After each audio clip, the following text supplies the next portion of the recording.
Hey, we're back. This is John. Hey, it's Paul. And it's Eric. And it's What If Geeks. And because we've been behind on our Loki reviews, we decided we're going to slam episodes 3, 4, and 5 all together into one big review. So, much like the TVA, time moves weird here. So we're just going to give you everything we got. So We'll do them in rough chronological order so you can pause if you want, if you haven't seen them all. Yeah, there you go. Hopefully you guys have watched and you're all up to date. And we will we'll kick it off now that we're all finally caught up together on the same page. All right, so I guess when last we left Loki and Fem Loki, they were escaping the TVA at the end of episode 2. So we kicked it off with episode 3 entitled Lamentus. And Eric, you want to run through a little bit of it? Sure. So Loki is continuing to chase that other variant, trying to, I guess, find what nexus she's in. Is that right? They leave the rocks or whatever at the end of episode 2, and this one opens with them. Oh yeah. I'm sorry. So. Okay, so this one they're in the TVA already. Yeah, they start right off with them jumping into the TVA. Okay. And Ravonna, this is the time judge or whatever, intercepts them, and Fem Loki grabs a hold of Loki and says she's gonna kill him. And Ravonna's like, "Go ahead." So Loki grabs the temp pad and opens a portal beneath them, and they drop through it. So now they've escaped the TVA. They don't know where they are. Yeah, that's right. They're on that. Each other again, because they're still at odds. And while they're fighting, like a little meteor rock comes flying through the room with them, and they both look at each other. So they run outside, and she's like, "Are you kidding? Of all the places you could have brought us." He landed them on a planet called Lamentus 1, which apparently was the only Nexus event where nobody survives at all. So she's like, basically, you've killed us. We have to get the hell out of here. But the temp pad has no power, so they got to figure out how to power it up. So they decide they're gonna work together to try to power that thing up and get the hell out of there. That's where they come across like the ladies' hut, which is actually kind of funny because first he tells her brute force isn't going to work, and she kicks the door in and the woman shoots her with an energy rifle, knocks her to the ground. So Loki tries to trick the woman, telling her we're just travelers, and he illusions himself to look like her husband and starts to talk sweet to her, and she shoots him, saying her husband never said anything sweet like that in 30 years. So basically they're trying to figure out, they ask her how they can get out of there, and she said everybody's going to the Ark. There's a train station, not a few miles away, whatever. So they leave. They ask her if she's going to go with them, and she says nope. I've lived my life. I'm going to die here. So they leave her and head to the train. Sneak onto the train by Loki dressing as a guard. While they're on the train, Sylvie falls asleep, and Loki gets drunk. She wakes up to him singing like a madman, singing Asgardian hymns and songs, and his illusion is gone. He's in his variant uniform from the TVA, and she's like, "What are you doing?" She's like, "Where's your guard uniform?" And he's like, "Oh, don't worry about it. Nobody cares. It's the end of the world." And she's like, "No, they're looking at it. People are looking at you." So of course she's right. Guards come in, ask him for his tickets. He doesn't have tickets, and he tries to conjure them, but instead of tickets, because he's drunk, he conjures a bunch of little fireworks, and they all start to fight, trying to capture them. At one point, Loki throws a guard through the window outside of the train, so 2 more guards grab Loki and throw his ass through the window. And Fem Loki figures out, is this where she? No, she finally explains to him that her name is Sylvie. She Sylvie, named yeah. Sylvie because she hates being called Loki. She hates being called Variant. Her name is Sylvie.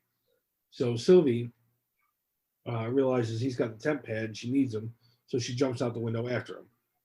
While they're there, they realize the temp pad broke, so they're stuck, and they try to get to the spaceship one last time, but the spaceship is completely destroyed, and they're just stuck on that planet. There's no way off. So they just sit down, waiting for the event to kill them, and they just look at each other, or as you wrote, they gaze into each other's eyes. Yeah, there's definitely a hint there that there's like a romantic relationship brewing or something Yes, because yeah, and Loki can only love himself, right? yes, you do get they discuss what's love because he mentions why that woman didn't want to come with them, and she says, well, she was in love, and Loki says she hated him, and Sylvie says maybe love is hate. So they have this whole discussion about love, and I knew right away they were going for that one, like a brewing relationship with these two, Hmm. because like you said, Loki only loves himself, so this makes perfect sense for Loki.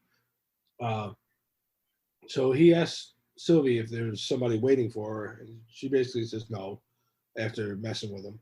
But then she says, "What about you?" Saying, you're a prince, so surely there's got to be, some princesses or maybe princes waiting in the wings, to win your heart. And he says a bit of both. So, so it kind of like goes with the he's I guess bisexual, fluid sexual. I don't know how you want to describe Loki because I don't think it matters to him basically, really. So, because again, he only loves himself. So they that's where you kind of start to get the little hint of a feeling between the two of them. Hmm. So then the thing ends, and we start off with episode 4 it's called the Nexus event, and this is where you start off with the flashback of Sylvie as a child in Asgard playing with some toys, reenacting some battle or something. And Ravonna and, a bunch of the TVA officers come through a time portal and say, there's the variant, grab her. And they grab her and take her back to the TVA headquarters, bring her up to the court to be judged. And Ravonna is one of the officers that's bringing her in there. As she brings her up to the court, though, Sylvie escapes by stealing Ravonna's temp pad and takes off. And then she disappears. So, cut back to the present. Ravonna, she's spoken to the timekeepers. They're pissed off that Sylvie and Loki not only got so close to them, but they managed to escape. Mobius tells her he needs to talk to C20 because of her connection to Sylvie in the last episodes. Uh, Ravonna tells Mobius C20's dead. And then we basically she died because of the trauma of having her head manipulated by Sylvie, right? Yeah. That's Hmm. what she tells him. So you want to take it over? We cut back to Loki and Sylvie. Sure. So back on Lamentus One, Loki and Sylvie are sitting there basically waiting to die together as the planet is collapsing in on the moon or whatever the hell it is. Yeah, there's Um, fragments of another planet slamming into it or some shit. yeah. So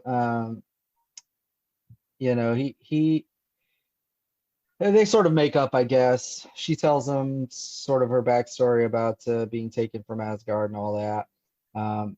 They hold hands though at that in that conversation, and then we get told as part of the story that creates a time branch, and the TVA picks up on it, Yeah. um, So which of course doesn't make sense if they're gonna die. yeah, you're right. Yeah.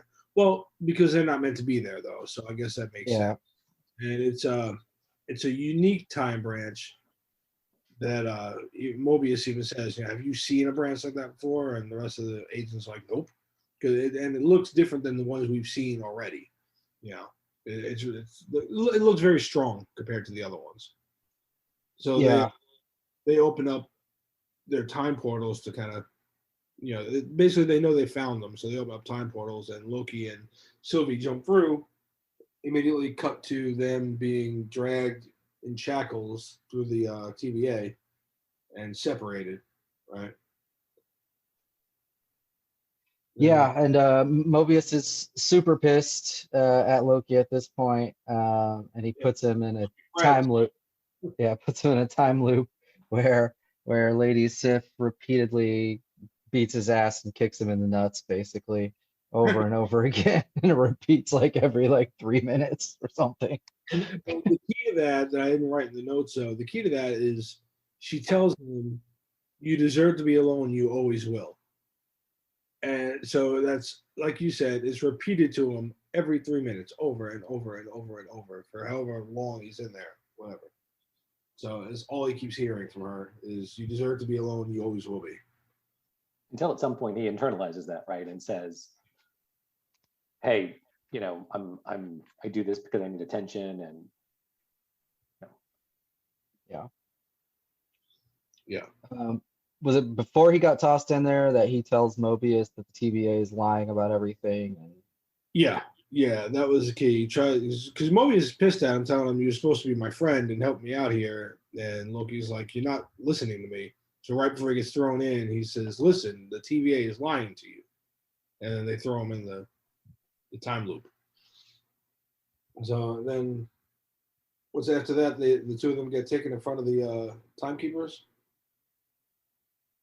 I yeah, know probably. with Sylvie. They talk to Sylvie too. Yeah, there's some stuff in between. It's not all that critical though. I mean, ultimately there ends up being a big fight in the timekeeper's room, right?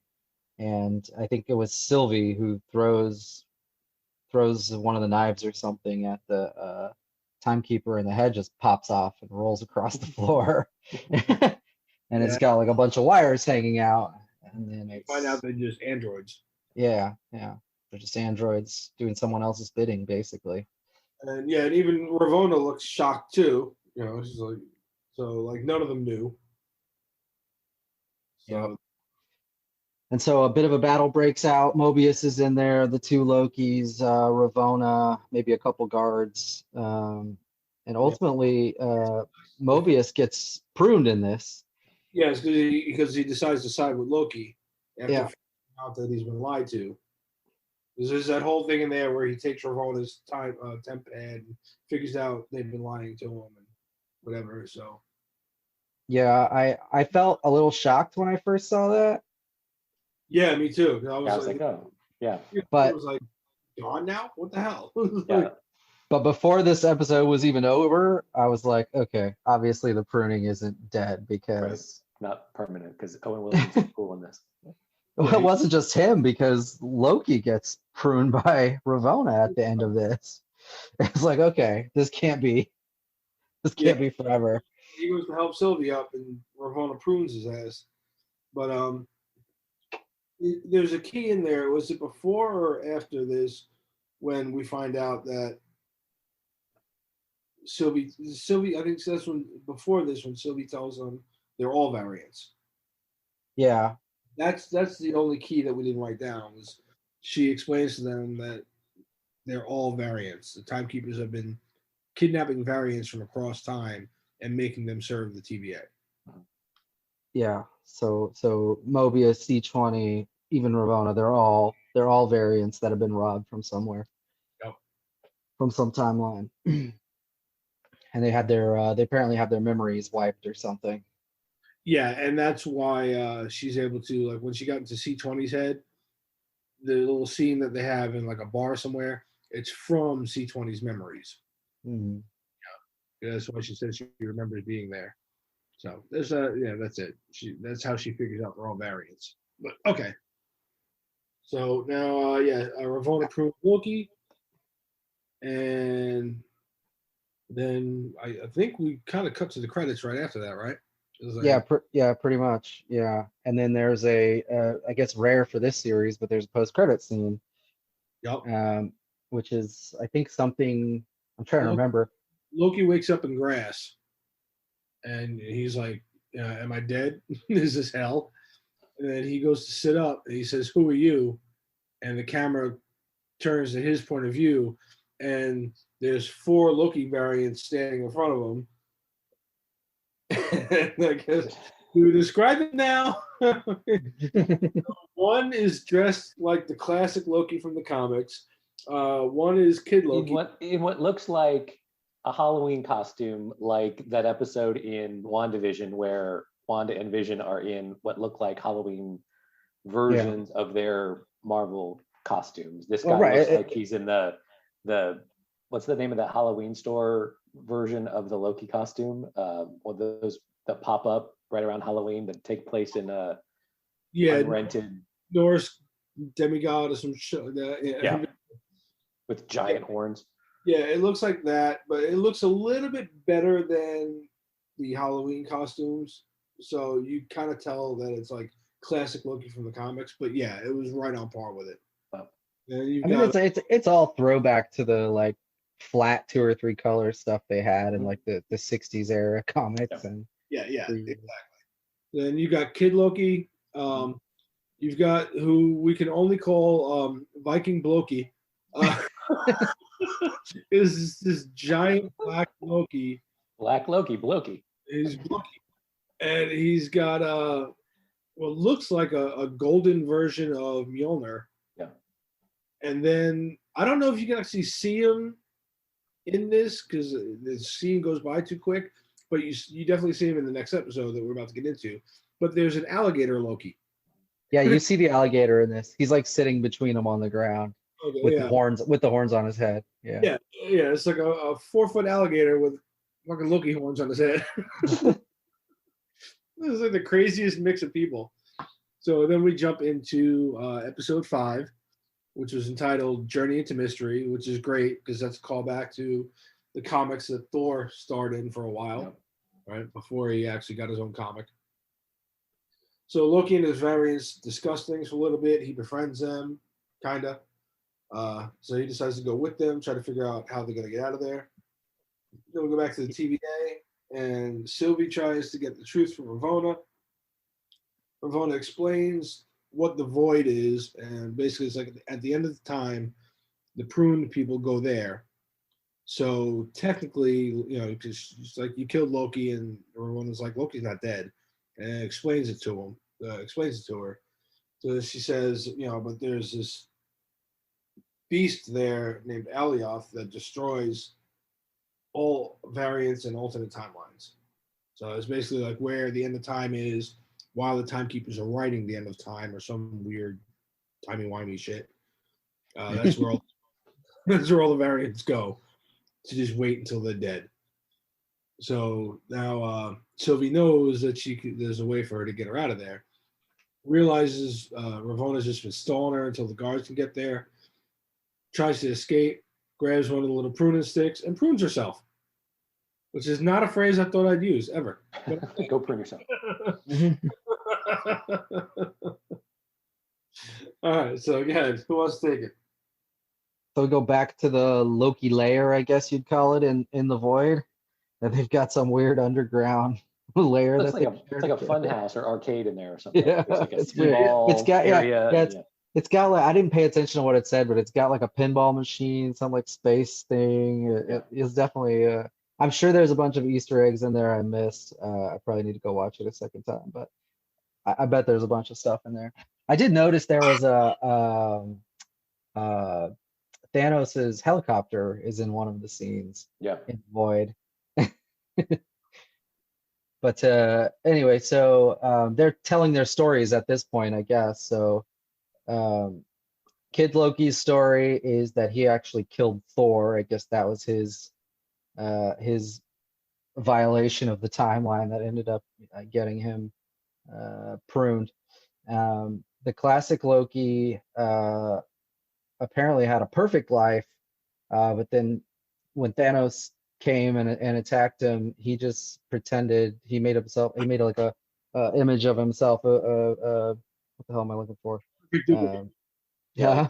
His power is being able to make like perfect duplicate holograms. Mm-hmm. And he made one so good that he was able to escape from Thanos and just drifted into space. Yeah. Where he spent all this time by himself. And he starts to get lonely, and so he goes out, and that's when I can't remember exactly what the next event, other than getting found. Yeah. But he generally seemed so upset with himself for running away and not, being part of the solution where Thanos was involved, that he was like ashamed of himself. Yep. And then Loki tells a total bullshit story, so we don't actually know what his thing is, because he says he killed Captain America and Iron Man, Right. and that's what got him pruned. But then the alligator says he's lying. Yeah. We don't unfortunately get to hear the alligator story. I'm not sure what an alligator could have done to get himself pruned, but maybe he bit the wrong person's hand off. They make a joke in there. Loki says, at least I didn't get pruned for eating the wrong neighbor's cat or something like that. But I read something today that Chris Hemsworth, maybe this happens but it's in episode 5. I don't know where it would have happened. That Chris Hemsworth is the voice of Frog Thor in episode 5, and so maybe alligator Loki eats Frog Thor. I'm not sure. There's a quick little scene where there's like a jar with a frog Thor in it, and he's trying to get towards the hammer. Yeah, it's like a real quick thing, huh? Yells inside the jar or some shit, or at some point in the episode he yells, but that's Chris Hemsworth's voice. Yeah, I don't remember what. I mean, it's obviously a throwback to Loki turning Thor into a frog, but yeah, which is great. As it was going by and I saw it, I was like, "Holy shit, Frog Thor!" So what happens then? Oh yeah, so then after they tell all their stories, a different Loki shows up, President Loki, which is from a more recent comic that was playing off of 2016 elections. Yeah. And he shows up with an army of dudes, and an army Loki. Yep, it was an army of Lokis. Mm-hmm. I didn't even notice that it was all Lokis. I don't know if it was all Lokis, but I'm pretty sure it was. Yeah, President Loki has like a vote for Loki button on his lapel. Yeah. So Loki tells Kid Loki, "Hey, sorry, I betrayed you. I'm gonna become, the king now of this place." And then President Loki is like, "Yeah, about that deal. Not such a good one for you. Changed my mind." But then all of his army turns on him. Yeah. And they're like, "No, about that deal we made." That's like all the Lokis are flipping on each other. The only ones that aren't apparently a bunch of backstabbers, or at least at this moment anyway, are classic Loki, Kid Loki, the alligator, and our Loki, the real Loki, or whatever you want to call him. So the four of them effectively escape out of there and let the battle go on. And they sort of hatch a plan to kill the Beast, to kill Alioth. Although I think they're all decided it's not a very good one, except for the real Loki, the main timeline Loki. He's all for it. The rest of them are like, "This is not gonna work." Yeah. So luckily though, Sylvie and Mobius show up in a pizza truck to save the day. Sylvie tells the Lokis that she's going to enchant the Beast instead, which none of them really believe her, but she's very convincing, I guess, and they roll with that plan. And at this point, I really hope any of you listening have actually watched these episodes. Otherwise, we're going to sound like we're all on acid. What are they talking about? Who's Loki? Why are they in a pizza truck? Yeah. So Classic and Kid Loki decide they're going to help. Oh, shit. I forgot a really funny part that I just remembered. When Alligator Loki runs up on President Loki and bites his fucking hand off, and there's like blood splurting out. And he's like, ah. It's a little bit Peter Panish, right? Yeah. Anyways, sorry, didn't mean to. Alligator Loki bites somebody else in that episode. I think he bites Loki. Yeah. when he's talking shit about about him being pruned for eating the wrong neighbor's cat. Right. Yeah, he bites Loki. Yeah. So anyway, yeah. After they hatch out their plan to charm it, Mobius decides he's going to head back to the TVA. They all, or he tells them that he's going to basically burn the place to the ground. Now I don't know how the hell he's going to do that on his own, but I suppose a lot of the other TVA folks now know that they're yanked from their timeline, so they could probably help him. He's figuring he can get what's her name, B18 or Yeah. that one guard that Yep. knows, and they can free some of the other ones. Yeah, and there's a couple others back there too that know, but yeah, hopefully he has luck with that. I guess we'll see in episode 6 maybe. So they do approach the Alioth. Their plan is to wait for a timeline to show up, like a variant timeline to show up, so the thing will go after it, and then while it's distracted. Of course, that doesn't happen. So they have to make their own distraction, and Loki decides he's going to be the distraction at first, but as soon as Sylvie starts trying to enchant it, it immediately turns on her. And then out of nowhere, you start to see the whole place like rebuilding or building into this image of Asgard, and classic green magic. Yeah, classic Loki is over there. He apparently has way more superpowers than he ever let on. And he's essentially recreating an entire city to fool Alioth into thinking it's alternate timeline zapping in. Yep. So I think Loki makes a comment to Sylvie at that point, because she's like, "How the hell is he doing that?" And then he's like, "Well, I think we're a lot more powerful than we realize." Yeah. And it works because Elioth goes after it, and it is cool to see the thing attacking it, because it just kind of like parts of the city disappear as he's trying to bite it. Yeah. And so he finds classic Loki, and as he's coming down to eat him, classic Loki just sort of like laughs in his face, almost has like a Jack Sparrow and the Kraken thing going on here, where like he's like facing the giant beast and he's not afraid. And Elioth eats him. Yep. All that's left is his helmet. So yeah, that's that. I kind of have to wonder if he's actually dead though, since he already told a story about how he made a image of himself so convincing that even the Mad Titan was fooled, right? So yeah, he probably made another duplicate. I wouldn't doubt it. He'd probably show up right at the end of episode 6, just walking away, smirking, like, what's up? Right. But, yeah, so it works enough for Sylvie to try to enchant Elioth, but she's not powerful enough. So Loki says, we'll do it together, even though he's never done it before. And he tries. So they link hands, and he's able to do it. So you see their magic go out, and Elioth's eyes turn from red to green, showing that he's under their spell, and he just kind of dissipates away. he kind of opens, because they decided earlier in the episode that he must be guarding, the real people behind the timekeeper or whatever. So once they enchant him, he kind of like starts to open up and reveal that there's something else inside of the big cloud. Yep. And that's where we see a castle. It looked like a castle to me anyway. Looks like a castle. Yeah.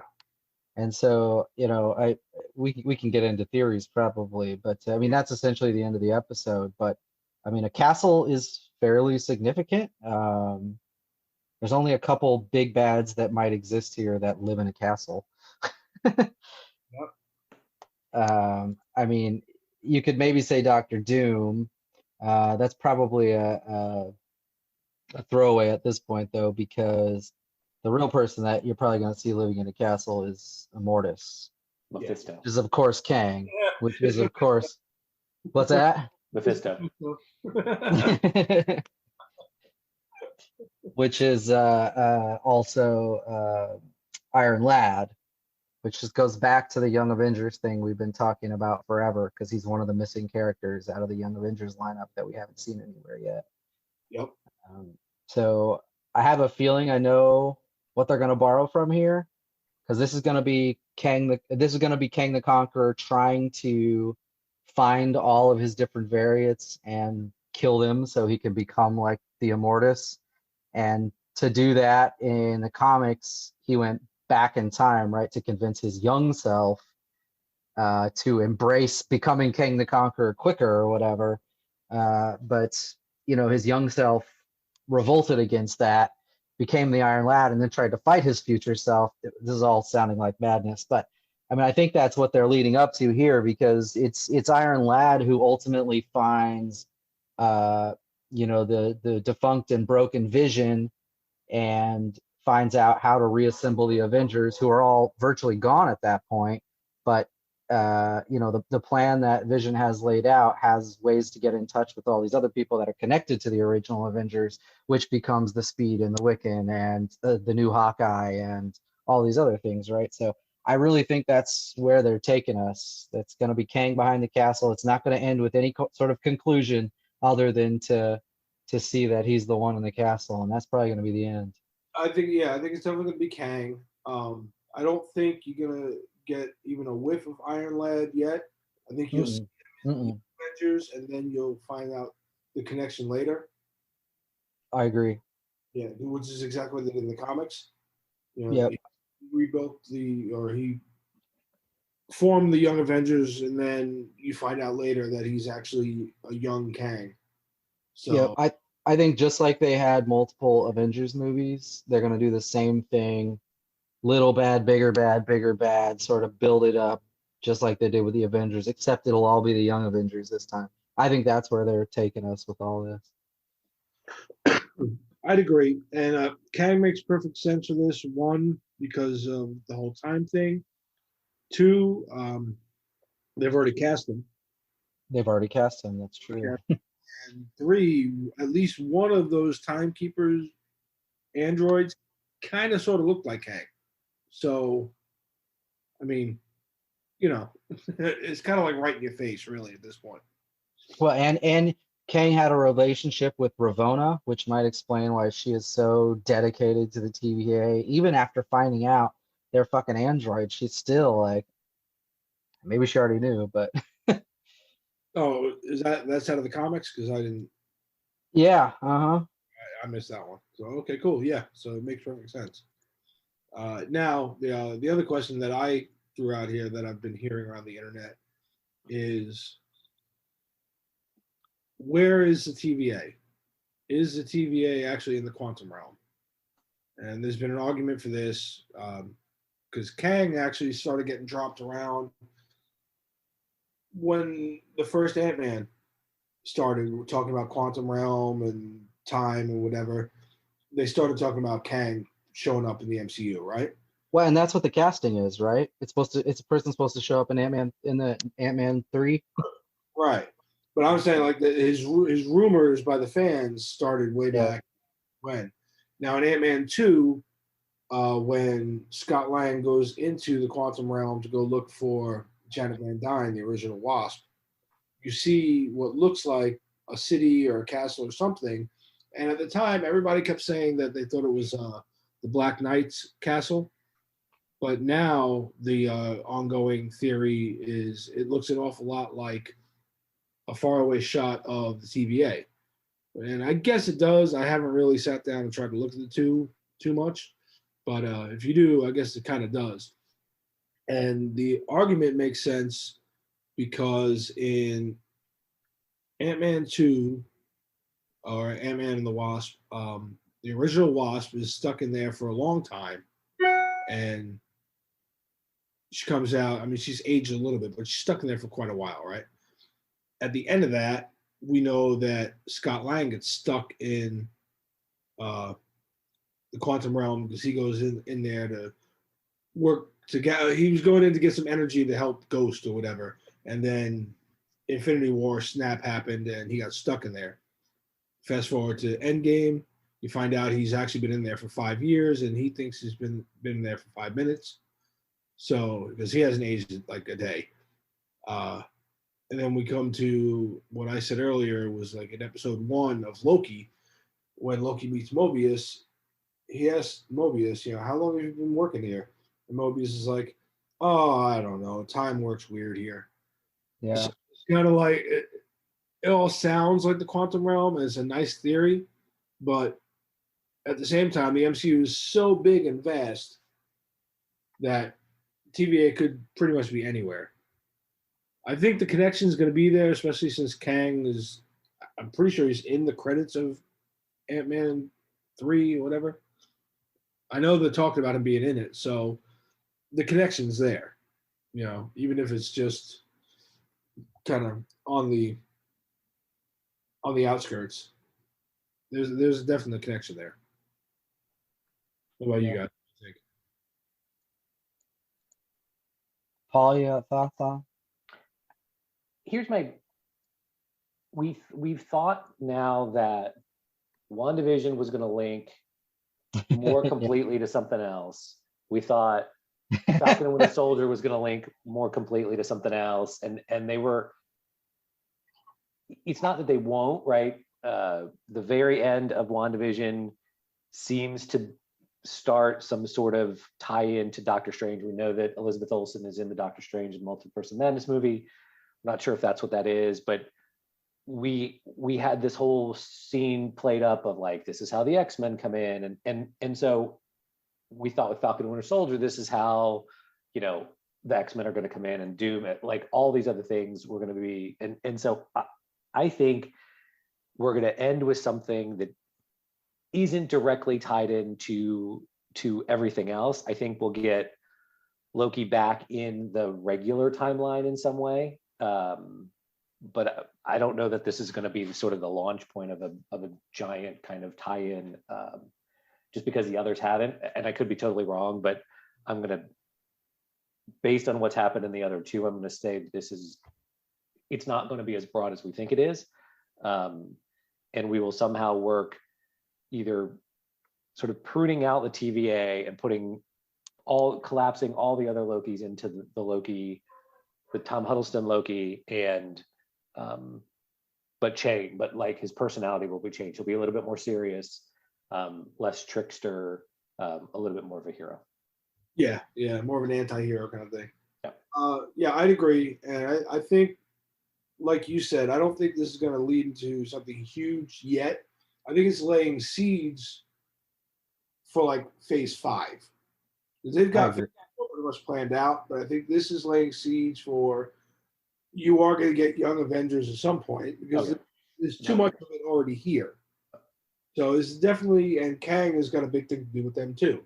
So you're going to see that later on in phase 5, which would be cool, because let's say Kang does have something to do with Ant-Man 3, whatever the fuck it is, Quantumania, right? It was like Ant-Man and the Wasp, Quantumania. So it's all about the quantum realm and shit like that. So if he's got something to do with that, and then to see him come back around in 3 years in another movie against the Young Avengers or whatever, or have him be like the middle big bad for whatever, and have the Young Avengers help fight him, it would be cool to also get rid of that MCU trope of killing off bad guys left and right. So that's a plus. But yeah, I think it's definitely laying smaller seeds throughout these series. So I'm excited to see where we go. The next episode's the last one, right? Hey, a thought. When Mobius said, random side thought, because you just made me think of something, because Mobius is the only TVA agent really in the TVA, right? In the comics, they're all him. Now that he knows what's going on, he says he's gonna burn it to the ground. I wonder when he goes back if he's gonna bring a bunch of himself back to the TVA. he goes and finds all the other Mobiuses. Yeah, Mobii. exactly. The Yeah. Mobi. Yeah, that would make sense. Tie it closer to the comics. That'd be funny. Yeah, that's how they could get back to that pretty easy, and make more sense that Mobius by himself is going to take down the TVA. Yeah, I think so. I can say I've so far thoroughly enjoyed this series, and I'm going to hate to see it end in 2 days. I can't wait to see what's going to happen, but I don't want to see it end. I really love the series. I would love to see them do another one. I don't know. Again, with any of these series, I'd like to see another one, but I don't know what you do with it. You know what I mean? Like besides like making a movie out of somebody, I can see Mhm. doing another Loki series, but I don't know where they would go. But yeah, I guess we just gotta wait for more of Phase 4 to unfold and just kind of see how it goes from there. But I don't know. Yeah, well, so what's next? We have the What If series, but I don't think that's gonna have any like hard tie-ins to anything. But then Well, there's the have huh? tie. It can have tie-ins to Doctor Strange. Yeah, What If is basically just multiverse shit. but then we have what, the fall maybe, the Hawkeye series, Yeah, yeah. and Uh, that's another 6 episode, yeah, limited series kind of thing they're doing. So yeah. Yeah, and I don't know what She-Hulk. We got She-Hulk and Moon Knight coming out too. yeah, and then Miss Marvel. Yeah, yeah. So yeah, I don't know. I think it's I'm looking forward to everything. I can't wait for What If, but I don't know. I want to get rolling further into these stories now, which is funny because I was nervous when we were hitting like Endgame. I was like, oh, this is where it's all going to end, and well, pun intended. But this is where it's all going to end, and what the hell are we going to do after this? And now we've got all of this shit. I'm just like, I don't know what the hell to expect. But Yeah, I mean, there's a lot coming up. Black Widow just dropped. You guys have seen it. I haven't, so don't spoil it for me. no, we Uh, won't. We're going to do that next week along with episode 6 of Loki. So it'll be 2 separate episodes, so we don't fuck and you guys. then we've got the Shang-Chi coming in September, I think, September 3rd. Mm-hmm. And then Eternals like a month later. And then the last Spider-Man, what is it, No Way Home Way home in December. in December. Yeah. So you're gonna have a whole bunch of stuff drop before the end of the year. At least 2 series and 3 movies. Well, when is Doctor Strange? That's after Spider Man, right? It's next Yeah, year. that one's set for March of next year right now. All right. Speaking of, there's a nice little callback. Um, did you guys see any of the shit about the post-credit scene to the end of WandaVision?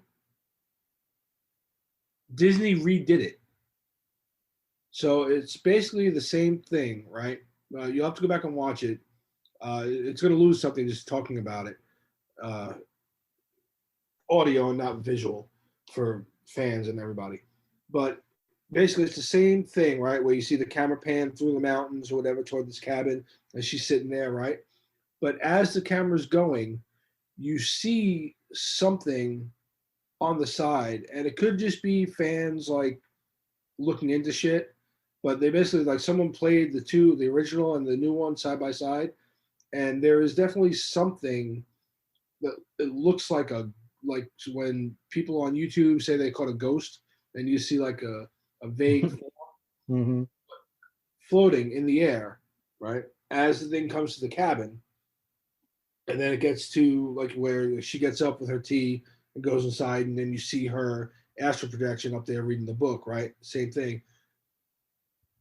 But at the end of the original one, at the end of this one, what they kept was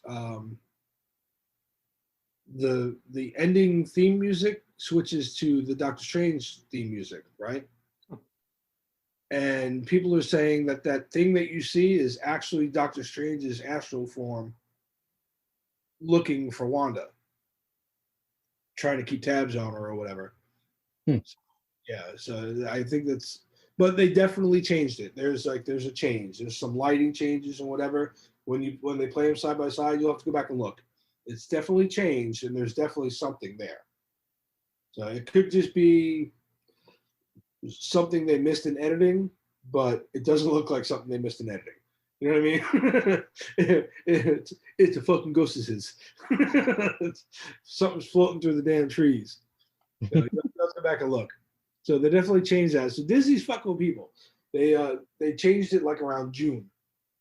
It was somewhere in the beginning of June or some shit like that. They changed it. because it just popped on the internet like not so long ago. So yeah, you'll have to go back and look. So yeah, I don't know. I don't know what to expect, but I'm excited. I can't wait. Anybody got anything else about this one? No. No.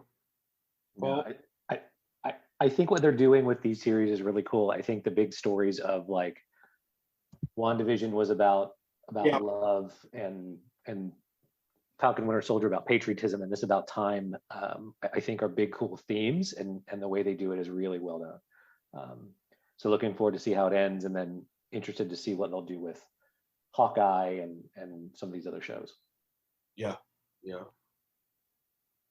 Yeah, I think this is definitely cool. I like this one. Anytime they do like the these overarching powerful, like the time variant authority, where like they were basically like kind of Loki called it out in the beginning, where he's like, so you're saying nothing matters, nothing we do matters. That always bothered me in the comics. It's like you got these guys over here that are like supposedly controlling all this shit, but you got all these guys running around here with supposed free will. How does all that work? And how do you balance that? It sounds like cool to make a story out of it, but it's really hard to balance it. And I think they're finding a way here to, maybe by destroying the TVA, they're finding a way to like, okay, there isn't a real TVA, so there is no real pruning of time. They're doing something with these multiverse variants, but it's not what they said it was. So there's still that free will thing. And I think that's a lot what this series is tackling, is that what is your purpose and your place in the world and in the universe. Right. And that's what Loki's finding out now. And if there is a multiverse, then in your universe, why can't Kid Loki have killed Thor? Like, right. Okay, that's what happens in that universe. Right. In this one, Loki killed Thor and Iron Man, or Captain America and Iron Man. Cool. Like, that's just what happened in that one. Why do they need pruned? There's not one sacred timeline if there's a multiverse? Right. And I think that's what you're finding out, is that there isn't really a sacred timeline. It's the mechanics behind the scene of what were the timekeepers is probably Kang, like we said. And it's going to be whatever reason he's manipulating things. You'll find out probably end of the next episode. Yeah. So yeah. All right. Yeah. Again, I can't wait to see it. I'm sorry to see it go, but I'm glad nobody got pruned. Not for real. Permanently. Loki and Mobius didn't get pruned permanently, so that was cool. Maybe nervous there for a second. I was like, what the fuck are they doing? I don't know if we've already talked about this, but there are scenes with Owen Wilson's nose where you're looking at the thing. I'm like, how's that even still attached to your face? There's a huge divot in there. Like, yeah, you're looking at it. At least I am. I'm like, man. Oh yeah. Every time the camera cuts to him, I'm like, that's gotten worse over time. But yeah, exactly. I'm sure there's a doctor somewhere that'll take a look at it for you. But I'm just saying. Before you turn into Voldemort. Yeah. It's his thing now. He just has to go with it. Yeah. All right, guys, that'll do it. Like, subscribe, ring a bell. Let us know what you think of all 3 episodes of Loki, and come back next week for our wrap-up series finale review. Hit us up at What If Geeks at Facebook, whatifgeeks@gmail.com, Instagram, Twitter, and all that happy shit. Good night, Tony. Good night, Loki. Good night, Hansel. Not forever. Not forever. Well, hopefully forever, actually. Zoolander is terrible.